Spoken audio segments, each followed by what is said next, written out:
अब आता है नेटवर्क क्या होता है। नमस्कार दोस्तों, मेरा नाम है सुमिश।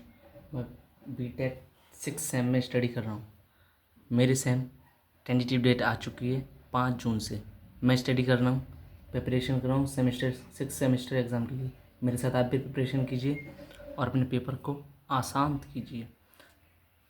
मेरे वीडियो देखने के लिए आप मेरे चैनल को सब्सक्राइब और लाइक कर सकते हैं और मेरे साथ स्टडी कर सकते हैं। Thank you. आज की वीडियो में पढ़ेंगे नेटवर्क। कंप्यूटर नेटवर्क के टॉपिक है, फर्स्ट यूनिट का नेटवर्क। नेटवर्क हम कह सकते हैं जैसे कि फ्रेंड्स का नेटवर्क होता है, तो आपस में सारे लोग कनेक्टेड होते हैं, अपने इंफॉर्मेशन शेयर कर सकते हैं, आइडियाज शेयर कर सकते हैं, ग्रुप में काम कर सकते हैं। इसी तरीके से नेटवर्क होता है डिवाइसेस का नेटवर्क। जैसे कि यहाँ पे डायग्राम में आपका कंप्यूटर नेटवर्क बना हुआ है। यहाँ पे अलग अलग सिस्टम्स हैं, 1 2 3 4 5 6 सिक्स सिस्टम्स आपस में कनेक्टेड है through the connecting device switch और राउटर। इसके बारे में हम आगे पढ़ेंगे, स्विच एंड राउटर क्या होते हैं। और यहाँ पे एक जो आपका रिसोर्स शेयरेबल है to all the devices, that is printer. एक ही प्रिंटर है बट सब उसको यूज कर सकते हैं। तो ये आपका कंप्यूटर नेटवर्क जिसमें सारे के सारे डिवाइसेस आपस में कनेक्टेड है। हम इन डिवाइसेस को नोड भी कह सकते हैं। अब नोड आपका प्रिंटर भी हो सकता है, कंप्यूटर भी हो सकता है, कोई और डिवाइस भी हो सकता है। So that is the computer network. इसकी डेफिनेशन यहाँ से पढ़ सकते हैं। Computer network is an interconnection of various computer systems located at different places.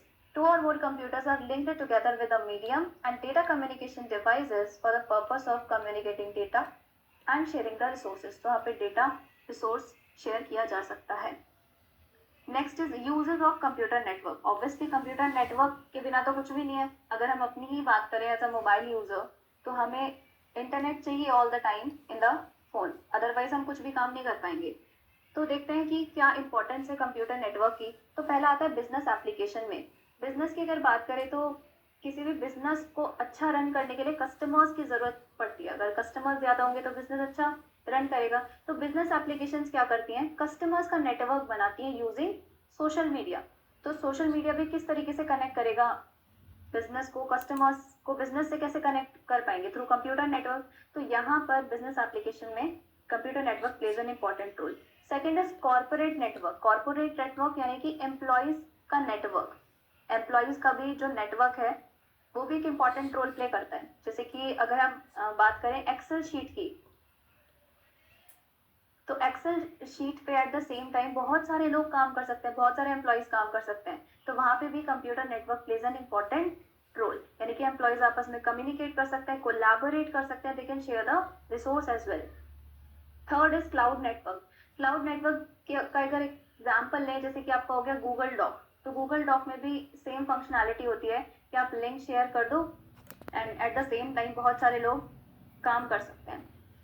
Fourth is entertainment network.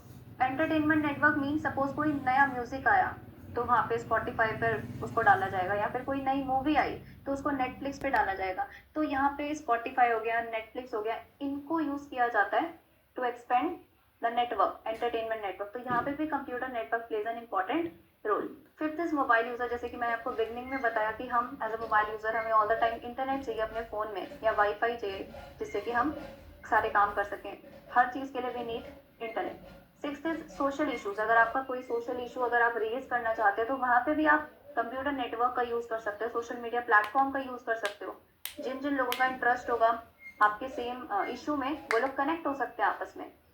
तो सोशल इश्यूज में भी computer network plays an important role. Next is goals and applications of the network. अब goals क्या होंगे, जैसा कि हमने diagram में ही देखा कि 7 तो आपके पीसीज कनेक्टेड और उनके साथ सिर्फ एक ही प्रिंटर कनेक्टेड था कंप्यूटर नेटवर्क में। अभी हमने देखा था ऊपर डायग्राम में। इसका मतलब क्या है कि इतने सारे कंप्यूटर्स सिर्फ एक ही रिसोर्स को यूज कर रहे हैं, कि प्रिंटर को यूज कर रहे हैं। तो पहला एप्लीकेशन ही आपका क्या है, रिसोर्स शेयरिंग। दूसरा है कम्युनिकेशन। आप कम्युनिकेट कर सकते हो, मैसेज, ईमेल, वीडियो कॉन्फ्रेंसिंग, ये सब कर सकते हो।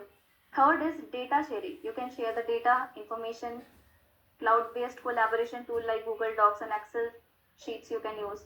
Fourth is backup and recovery. यानी कि अगर आपका डेटा किसी एक सिस्टम से लॉस्ट हो गया but you are in a network, तो बाकी सिस्टम्स पे बैकअप रहेगा आपके डेटा का। And fifth is IoT। Internet of things में तो network plays an important role, क्योंकि जितने भी आपके सेंसर्स हैं, कैमराज हैं, या दूसरी स्मार्ट डिवाइसेज हैं, उन सबको कनेक्ट होने के लिए इंटरनेट चाहिए, एक दूसरे से कम्युनिकेट करने के लिए इंटरनेट चाहिए, तो वहाँ पे computer network plays an important role. So that is what the application part of computer networks. Next comes your network model. So your network model has two type of model, that is OSI model and TCP/IP model. OSI model is your reference model. That means इस model में सारे principal given है कि एक device दूसरे device से जब connect होती है या कोई भी डेटा का ट्रांसमिशन होता है तो वो किस किस तरीके से होता है, यानी कि ट्रांसमिट होने के लिए क्या क्या लेयर्स की जरूरत पड़ती है या पड़ेंगी ही, वो चीज बताता है OSI मॉडल. एक रेफरेंस मॉडल है, इसको यूज नहीं किया जाता, बट TCP/IP मॉडल इसको एक्चुअल में यूज किया जाता है. एट प्रेजेंट इसी मॉडल को यूज किया जा रहा है. और ये OSI मॉडल जैसे कि मैंने आपको बताया रेफरेंस मॉडल है, तो इसमें सारे प्रिंसिपल्स हैं कि नेटवर्क पर कम्युनिकेट करने के लिए ये सारी लेयर्स का होना जरूरी है. तो TCP/IP मॉडल ने इस रेफरेंस मॉडल को ध्यान में रखते हुए अपना एक अलग मॉडल बना दिया, TCP/IP मॉडल, जिसमें कि सारे प्रोटोकॉल्स गिवन है. OSI मॉडल में कोई भी प्रोटोकॉल्स नहीं गिवन है, बट TCP/IP में प्रोटोकॉल्स गिवन है. तो देखते हैं क्या है हमारा OSI model, that is open system interconnection. तो यहाँ पे होती है 7 लेयर्स. यह आपका सेंडर पीसी और यह आपका रिसीविंग पीसी. यहाँ पे 7 लेयर्स हैं, और जब सेंड होता है डेटा एप्लीकेशन लेयर से आता है फिजिकल लेयर पर. फिजिकल लेयर पे यहाँ पे होता है आपका ट्रांसमिशन मीडिया.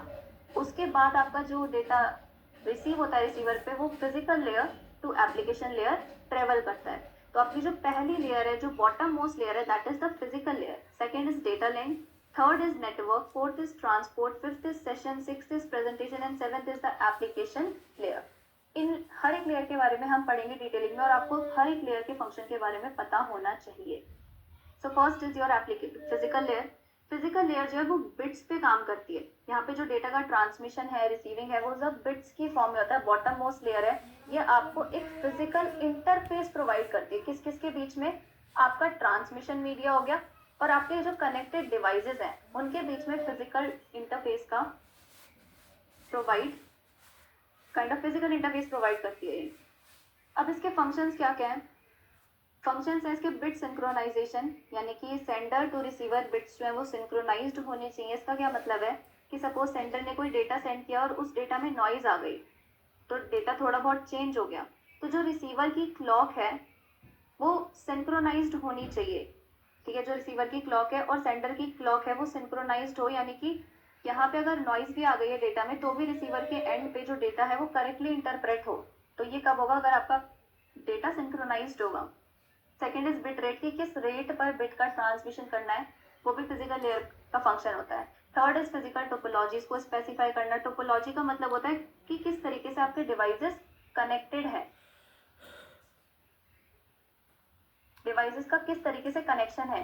क्या वो इस तरीके से कनेक्टेड है स्टार टोपोलॉजी में, या फिर आपके डिवाइसेस इस तरीके से कनेक्टेड है. तो बिट्स का जो ट्रांसमिशन है, रिसीव करना है बिट्स को, तो वो सब कुछ डिपेंड करेगा ना कि किस तरीके से आपके डिवाइसेस कनेक्टेड है. तो यहाँ पे फिजिकल लेयर पर ये भी स्पेसिफाई करना जरूरी है कि क्या आपका अरेंजमेंट है नेटवर्क पे डिवाइसेस का.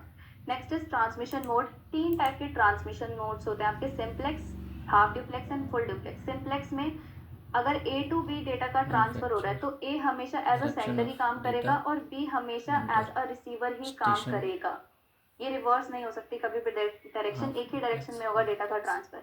हाफ ड्यूप्लेक्स में क्या होता है कि एट अ टाइम एक ही डायरेक्शन होगी, या तो फर्स्ट वाली डायरेक्शन होगी या सेकंड वाली डायरेक्शन होगी. दोनों डायरेक्शंस हो तो सकते हैं, but at a time one. Full duplex में क्या होता है? एट अ टाइम दोनों डायरेक्शंस हो सकती है. So that is full duplex. Next is line configuration. सो लाइन कॉन्फ़िगरेशन का मतलब यही होता है कि किस तरीके से आपके डिवाइसेस कनेक्टेड हैं. कॉन्फ़िगरेशन का मतलब यहाँ पे है कनेक्शन. अच्छी होगी.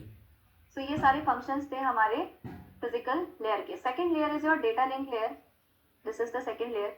डेटा लिंक लेयर पे फ्रेम्स की फॉर्म में हम डेटा को रिप्रेजेंट करेंगे, यानी कि डेटा जैसे नेटवर्क लेयर से आ रहा होता है, हमने 7 लेयर्स देखा, physical, data link, network, transport and so on. तो यहाँ पे डेटा जो है नेटवर्क लेयर पे in the form of packets आता है. तो पैकेट्स वाला जो डेटा है वो डेटा लिंक लेयर पे जाता है. डेटा लिंक लेयर क्या करेगा? उन पैकेट्स वाले डेटा को फ्रेम्स में कन्वर्ट कर देगा. तो पहला फंक्शन जो है डेटा लिंक लेयर का, that is what? Framing.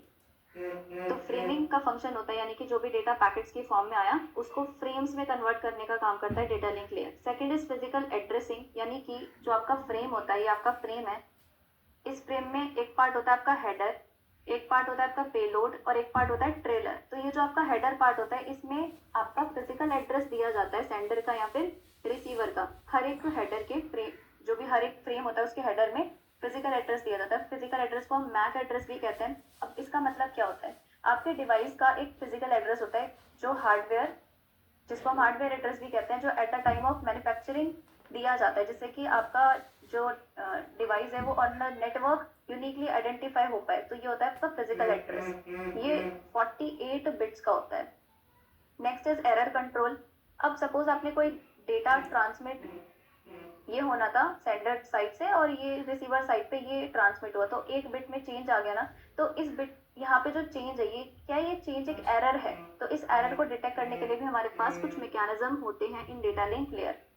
Fourth is flow control. Flow control का मतलब है कि स्पीड्स को एडजस्ट करना, डेटा ट्रांसफर की स्पीड को एडजस्ट करना। जैसे कि सेंडर टू रिसीवर है, सेंडिंग स्पीड ज्यादा है और रिसीविंग स्पीड कम है, तो इससे क्या होगा, डेटा लॉस हो जाएगा। तो आपको स्पीड्स को भी एडजस्ट करना पड़ेगा जिससे डेटा लॉस ना हो। Fifth is access control. Access control का मतलब है कि सपोज ये आपका ट्रांसमिशन मीडिया है, ट्रांसमिशन लाइन है जिसके थ्रू डेटा सेंड होगा, और इसी ट्रांसमिशन लाइन के थ्रू दो devices at the same time data को ट्रांसफर कर रहे हैं। तो इससे क्या होगा, डेटा में ट्रांसमिशन लाइन आप यूज करना चाहते हो तो आप किस तरीके से यूज कर सकते हो, तो वो हम एक्सेस कंट्रोल में पढ़ेंगे। ये जो आपका डेटा लिंक लेयर है, ये सारे फंक्शंस के बारे में, इनके डिटेलिंग, जैसे फ्रेमिंग के हमारे पास 3 मेथड्स होते हैं, एरर कंट्रोल के मेथड्स होते हैं सब, फ्लो कंट्रोल के कुछ मेथड्स होते हैं, एक्सेस कंट्रोल भी एक बड़ा टॉपिक है। तो यूनिट 2 आपकी पूरी डेटा लिंक लेयर है जो हम पढ़ेंगे। Third is your network layer. Network layer पे पैकेट्स की फॉर्म में आता है डेटा, ये रिस्पॉन्सिबल होता है source to destination delivery of packets के लिए, और यहाँ पे जो आपका है लॉजिकल एड्रेसिंग का यूज किया जाता है, यानी कि आईपी एड्रेस भी हम इसको कह देते हैं। ये आपका डिपेंड करता है कि आईपी एड्रेस IPv4 है या IPv6 है। IPv4 होगा तो 32 बिट्स का होगा, IPv6 होगा तो 128 बिट्स का होगा। इसके फंक्शंस देखते हैं। पहला फंक्शन है राउटिंग। राउटिंग का मतलब ये होता है कि आपको सोर्स टू डेस्टिनेशन डेटा को पहुंचाना है, तो आपको बेस्ट रूट सेलेक्ट करना है कि पैकेट के जाने के लिए कौन सा बेस्ट रूट है फ्रॉम सोर्स टू डेस्टिनेशन, तो वो सेलेक्ट करने का काम होता है राउटर का, तो उसी चीज को हम राउटिंग कहते हैं। सेकंड इज लॉजिकल एड्रेसिंग, वही आईपी एड्रेसेस का यूज किया जाता है यहाँ पे। Segment in the network layer is referred as packets. अब यहाँ पे इस लाइन का क्या मतलब है, इसका मतलब ये है कि जो आपकी नेटवर्क लेयर होती है उसके ऊपर होता है आपका ट्रांसपोर्ट लेयर। यहाँ पे जो डेटा आता है वो सेगमेंट्स की फॉर्म में आता है, और यहाँ पे जो डेटा है नेटवर्क लेयर पे वो पैकेट्स की फॉर्म में आता है। तो जब ट्रांसपोर्ट लेयर से डेटा नेटवर्क लेयर पे जाता है तो वो सेगमेंट्स को हम पैकेट्स कहते हैं। तो हर एक लेयर पे डेटा को हम अलग नाम से बुला रहे हैं। जैसे फिजिकल लेयर पे हमने कहा बिट्स, डेटा लिंक लेयर पे हमने कहा फ्रेम्स, नेटवर्क लेयर पे हमने कहा पैकेट्स, और अब हम ट्रांसपोर्ट लेयर पे कहेंगे सेगमेंट्स। डेटा को हम सेगमेंट्स की फॉर्म में स्टोर करते हैं। ये रेस्पॉन्सिबल होता है एंड टू एंड डिलीवरी, या हम इसको प्रोसेस टू प्रोसेस डिलीवरी भी कहते हैं। डेटा लिंक लेयर पे नोड टू नोड डिलीवरी भी बोला जाता है या होप टू होप डिलीवरी भी बोला जाता है। और नेटवर्क लेयर पे अभी हमने देखा कि बी सिस्टम है, A to B data transfer आपको कर, कौन रिस्पॉन्सिबल है, आपकी ट्रांसपोर्ट लेयर। अब इसको एक एग्जाम्पल से समझते हैं कि प्रोसेस टू प्रोसेस का क्या मतलब है। सपोज A को मेल सेंड करनी है B को, ठीक है। अब B जो है वो आपका है रिसीवर। रिसीवर ने अपने सिस्टम पर बहुत सारे एप्लीकेशंस को ओपन किया हुआ है, ब्राउजर भी चला रहा है, मेल भी ओपन किया हुआ है, फाइल भी ओपन की हुई है, और भी बहुत सारे एप्लीकेशंस को ओपन किया हुआ है। अब A चाहता है कि मेल जो है वो B तक जाए और B के मेल इनबॉक्स में ही, मेल वाले सेक्शन में ही रिसीव दो, कहीं और रिसीव ना हो जाए सिस्टम पे। तो यानी कि प्रोसेस टू प्रोसेस डिलीवरी, अगर आप मेल सेंड कर रहे हो तो वो मेल सेक्शन में ही जाके डिलीवर हो, कहीं और ना डिलीवर हो जाए। तो इसके लिए हम पोर्ट एड्रेसिंग का यूज करते हैं। जैसे कि मेल के लिए एक पर्टिकुलर पोर्ट नंबर होता है, तो आपका जो मेल है वो रिसीवर के एंड पे मेल सेक्शन पर ही रिसीव होगा, सिस्टम पे कहीं और किसी और एप्लीकेशन पर रिसीव नहीं होगा। तो यहाँ प्रोसेस टू प्रोसेस डिलीवरी के लिए कौन रिस्पॉन्सिबल है, ट्रांसपोर्ट लेयर। अब मैंने आपको बोला कि यहाँ पे सेगमेंट्स में डेटा आता है, तो डेटा को हम ब्रेक कर देते हैं in the form of segments, छोटे छोटे पार्ट्स में, स्मॉलर यूनिट्स में, और फिर उनको दोबारा से इकट्ठा रीअसेंबल कर दिया जाता है at the destination. Second is service point addressing. Service point addressing means वही पोर्ट एड्रेस का यूज किया जाता है for process to process delivery. Third is services provide करता है. टू टाइप की सर्विसेज यहाँ पे प्रोवाइड की जाती हैं, connection oriented and connection less services. ये दोनों पॉइंट्स हम बहुत बार यूज करेंगे इन कंप्यूटर नेटवर्क, तो आपको डिफरेंस पता होना चाहिए कि कनेक्शन ओरिएंटेड और कनेक्शन लेस का मतलब क्या होता है. कनेक्शन ओरिएंटेड में क्या होता है कि ए टू बी अगर आपको डेटा सेंड करना है तो यहाँ पे पहले कनेक्शन को स्टैब्लिश किया जाता है, उसके बाद डेटा ट्रांसफर किया जाता है. और यहाँ पे जो आपका रिसीवर है बी, ये आपको एक्नॉलेजमेंट भी देगा सेंडर को कि yes the data is received. Connection less में क्या होता है, अगर आपको ए टू बी डेटा ट्रांसफर करना है तो यहाँ पे पहले से कोई कनेक्शन स्टैब्लिश नहीं किया जाता. दूसरी चीज, ये रिलायबल सर्विस होती है और यहाँ पे अनरिलायबल सर्विस बोला जाता है कनेक्शन लेस को, क्योंकि यहाँ पे कोई भी एक्नॉलेजमेंट नहीं आता फ्रॉम द रिसीवर साइड की डेटा आपका रिसीव हुआ है या फिर नहीं रिसीव हुआ है. ट्रांसपोर्ट लेयर को हम हार्ट ऑफ ओएसआई मॉडल भी कहते हैं और ऑपरेटिंग सिस्टम के थ्रू ये लेयर ऑपरेट होती है. Next is your session layer, that is the fifth layer. Session layer को हम ऐसे समझ सकते हैं जैसे कि अगर आप वीडियो कॉल पे किसी से बात करते हो तो सपोज ये नोट्स बनाए हैं यो सुयाशा जैन मैम ने. इनके नोट्स काफ़ी यूज़फुल हैं, आप देख सकते हैं. इनमें उन्होंने हर एक टॉपिक को डिटेलली एक्सप्लेन किया आपने है थोड़ी और देर बात समझाया है. की, उसके बाद आपका कनेक्शन फिर से टूट गया, अगेन रिकनेक्ट होता है. हमें दिखता भी है उस पे वीडियो कॉल पे कि दोबारा से कनेक्शन जुड़ रहा है. तो ये अलग अलग सेशंस होते हैं आपके, इसके लिए ही रिस्पॉन्सिबल होता है सेशन लेयर, यानी कि सेशन स्टैब्लिशमेंट करना, उसको मेंटेन करना और फिर उस सेशन को टर्मिनेट भी करना. और सिंक्रोनाइजेशन का क्या मतलब है कि सपोज आपका सेशन जो है वो बीच में कनेक्शन टूट गया किसी वजह से, तो आप उसको रिकनेक्ट करने का, रिज्यूम करने का काम वहीं से, तो वो काम होता है synchronization. Third is dialogue controller. Dialogue controller means कि आपका ट्रांसमिशन मोड क्या है. It can be half duplex और फुल ड्यूप्लेक्स, जो हमने अभी फिजिकल लेयर पे पढ़ा. Next is your presentation layer, that is your sixth layer. इसके तीन काम होते हैं, translation, encryption, decryption and compression. Translation यानी कि आपने data from one form to another form transmit करती है, जैसे आस्काई टू EBCDIC यानी कि extended binary coded decimal interchangeable code. जैसे एक ही वैल्यू आस्काई में 65 होती है, तो ये EBCDIC ये भी एक आपका डेटा रिप्रेजेंटेशन का तरीका है, जिसे 65 हम रिप्रेजेंट करते हैं एको इन आस्काई वैल्यूज. तो अगर हम इस तरीके से रिप्रेजेंट करेंगे तो यहाँ पे कोई और वैल्यू होगी एक ही, तो ये हुआ डेटा को ट्रांसलेट करना. दूसरा एनक्रिप्शन डिक्रिप्शन, जैसे कि आपने डेटा को एनक्रिप्ट कर दिया, फिर आपने रिसीवर एंड पे रिसीवर ने डिक्रिप्ट कर दिया डेटा को. थर्ड इज कंप्रेशन, यानी कि नंबर ऑफ बिट्स को कम कर देना जिससे कि डेटा आपका over the network easily transmit हो जाए, ज्यादा दिक्कत ना आए. सेवेंथ लेयर और जो आपका टॉप मोस्ट लेयर है, that is the application layer, जिसके थ्रू आपका यूजर इंटरेक्ट करता है. यहाँ पे आपकी सर्विसेज जो है, जैसे कि network virtual terminal, file transfer access and management, mail services, directory services, ये सारे फंक्शंस होते हैं आपके एप्लीकेशन लेयर के. तो जो आपका OSI मॉडल है, it is just a reference model, but it is very very important model of computer network. Implemented नहीं है ये. जो आपका करंट मॉडल इम्प्लीमेंटेड है, जिसको हम यूज करते हैं, दैट इज TCP/IP मॉडल, जिसमें हम एक्चुअल प्रोटोकॉल्स के बारे में पढ़ेंगे. ये वीडियो यहाँ पर ही समाप्त होती है. आप अगर मेरे साथ पढ़ना चाहते हैं और बने रहना चाहते हैं तो मेरे चैनल को सब्सक्राइब करें. मेरे चैनल का नाम है S2 टेक ज्ञान. और वीडियो अच्छी लगी तो वीडियो को लाइक भी करें. धन्यवाद.